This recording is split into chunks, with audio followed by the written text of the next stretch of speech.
Yn dilyn buddigoliaeth Ponty'n gynharach yn y dydd, cyfle i Merthyr i godi frig y tabl. Y sgôr yn gyfartal ar yr egwyl, ond y cais hwn gan Richard Carter yn rhoi'r tîm cartref ar y blaen. Daeth ail gais i'r asgellwr 2 funud yn ddiweddarach, ac i Abertawe sgorio 3 cais, buddigoliaeth yn y pen draw i'r tîm cartref.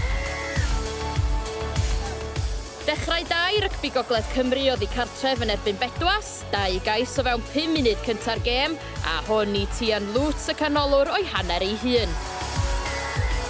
Ond wedi crynbwyso, y tîm cartref yn taro nôl, a chais i'r asgellwr Philip Pario cyn yr egwyl. 2 gais arall i Bedwas yn yr ail hanner yn selio'r fuddigoliaeth yn cynnwys hwn gan Ebbw. Roedd hi'n gêm dyn rhwng Ebbw a Bargoed ar Barc Eugene Cross, a hediad cryf gan Swrdan match kick yn ei gêm gyntaf yn arwain at gais gorau'r gêm i Chris Leavesley. Y tîm cartref aeth ar y blaen yn gynnar wrth iddyn nhw groesawu Quins Caerfyrddin i Rodney Parade. Cydweithio da yng nghanol y cae a Rhodri Jones yn croesi. Yr ymwelwyr yn taro nôl yn syth, gwaith da gan Steffan Marshall y maswr, a bwlch yn ymddangos y môr coch yr amddiffynwyr yn caniatáu Sean Rhys Evans i lamu dros y llinell.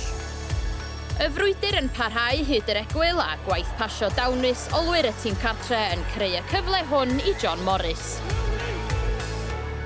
Ond camgymeriad yn dod cyn yr hanner, y gic fach drwodd yn methu a chyrraedd yr ymosodwyr, Tom Williams yr asgellwr yn o'i fanteisio ac yn curo'i amddiffynwr cyn tirio.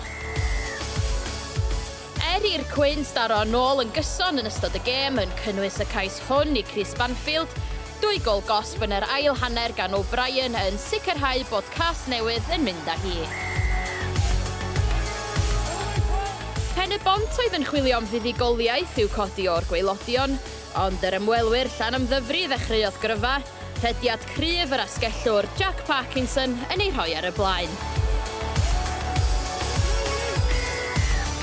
A'r gwaith da'n parhau cyn yr hanner, Llandovery yn lledu'r bel, Craig Woodall yn dywyllodrus a Corey Baldwin yno i ymestyn y fantais.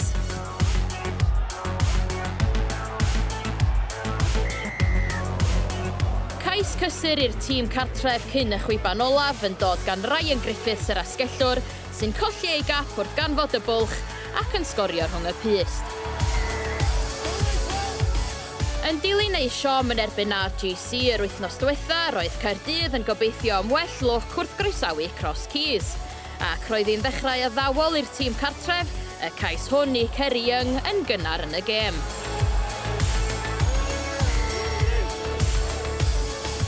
Daeth 2 gais i'r canolwr Will Rhys-Hole, a hwn yn dilyn rhyngipiad gwych yn yr hanner cyntaf. Parhau i bwyso wnaeth y tîm cartref a chais i Gareth Thompson y maswr yn ymestyn y fantais. I Cross Keys geisio taro nôl, rhyngipiad arall gan Hole yn munud olaf y gêm yn coroni'r fuddigoliaeth.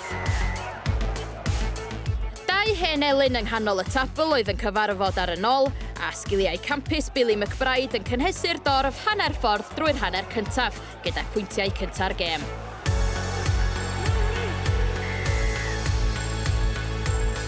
Camgymeriad gan amddiffynwyr y Crysau Dion yn arwain at gais arall i'r ymwelwyr. Dion Jones yr asgellwr yn croesi am gais hawdd wrth i dîm tre'r sosban agor tipyn o fwlch. Ond daeth tro ar fyd ar ôl yr egwyl. Y blaenwyr yn sicrhau pel lan i Iwan Evans y maswr a bwlch yn yr amddiffyn yn caniatáu cais hawdd. Daeth gwendid eto yn y linell amddiffynol a'r eilydd Kieran Williams yn o'i fanteisio.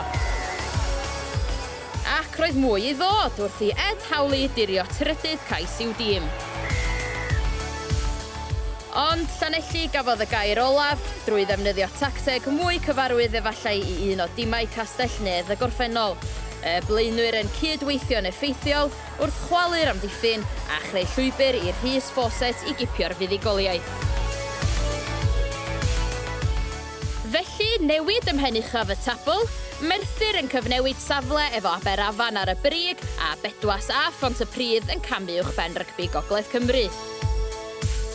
Dim newid yn y tri isaf, Castell Neath, Bargoed ac Abertawe yn parhau tua'r gwaelodion.